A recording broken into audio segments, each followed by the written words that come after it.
Tripura SSA teachers welfare অ্যাসোসিয়েশনের non teaching কমিটির উদ্যোগে বৃহস্পতিবার গণডেপুটেশন প্রদান করা হয়। চাকুরি নিয়মিতকরণ ও সরকারি কর্মচারীদের ন্যায় বেতন ভাতা প্রদানের দাবিতে এদিন এসএসএ এর প্রকল্প অধিকর্তার কাছে ডেপুটেশন প্রদান করে নন টিচিং কমিটি 2022 সালের 20 আগস্ট অনুরূপভাবে ডেপুটেশন প্রদান করা হয়েছিল। তার পরিপ্রেক্ষিতে 2022 সালের 21 সেপ্টেম্বর বেতন কাঠামো পুনর্বিন্যাস করা হয়।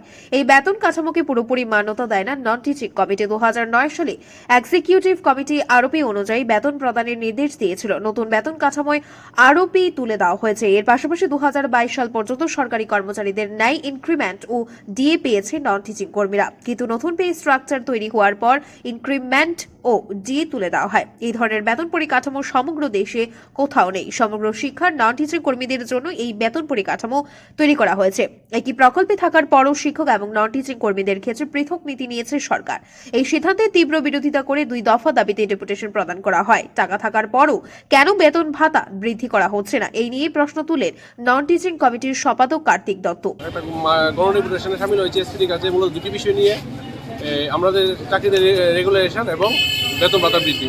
আপনারা জানেন আমরা গত 20 আগস্ট এমন গণডেপুটেশন দিয়েছিলাম। তার পরিপ্রেক্ষিতে আমাদের 21 সেপ্টেম্বর 2022-এ আমাদের একটা বেতন কাঠামো নির্ধারণ করা হয়েছে, কিন্তু যে বেতন কাঠামো নির্ধারণ করা হয়েছে সেই বেতন কাঠামো আমরা পুরোপুরি মানছি না।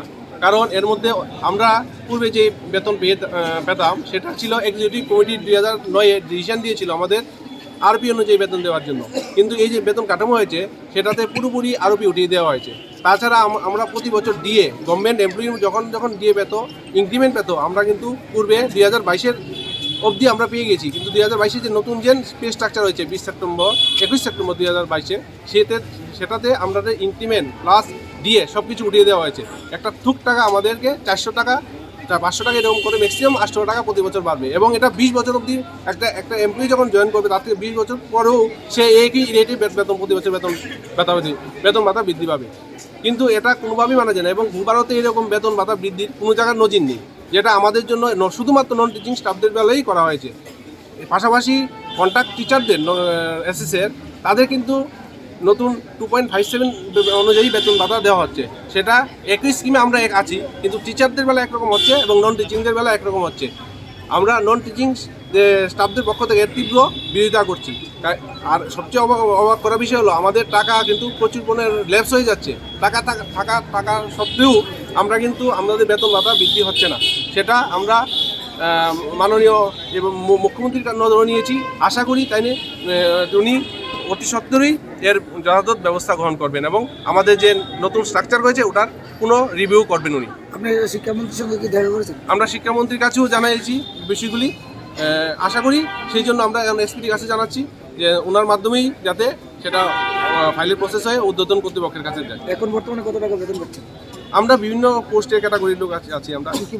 আমরা এখানে এলডিসি আছে, অফিস অ্যাসিস্ট্যান্ট আছে, গ্রুপ ডি আছে, কোঅর্ডিনেটর আছে, ফাইন্যান্স কন্ট্রোলার আছে, সিনিয়র কম্পিউটার অ্যাসিস্ট্যান্ট আছে, বিভিন্ন মানে গভর্নমেন্টের ইকুইভ্যালেন্ট সব পোস্টের ওই এখানে কর্মচারী। কিন্তু আমাদের বেলা ডিসিশন ছিল 2009 এক্সিকিউটিভ কমিটিতে যে ইকুইভ্যালেন্ট পোস্টের সঙ্গে আমাদের বেতন ভাতা দেওয়া হবে, এবং দেওয়া হচ্ছিল, কিন্তু সেটা এখন 2022-এ এসে আমাদের এটা বন্ধ করে দেওয়া হচ্ছে। সেটার জন্য আমরা সবাই এখানে এসে আমরা এই ডেপুটেশনের মাধ্যমে এটার বিরোধিতা করছি, যাতে আমাদের এই কোনো আগের মতো যেমন আরপি অনুযায়ী বেতন ভাতা দেওয়া হয়। টোটাল এখন এসএসএ আপনারা কতজন সংখ্যা? আমরা এখন নন টিচিংরা 462 জন আছি, আরও নিয়োগ হচ্ছে। আপনার পরিচয়? আমার নাম কার্তিক দত্ত, আমি সেক্রেটারি নন টিচিং কমিটি। আমাদের সব পাশে আছেন। রাজ্য জুড়ে মোট 462 জন কর্মী রয়েছে। তাদের সরকার এই ক্ষেত্রে পদক্ষেপ নেবে বলে আশাবাদী তারা।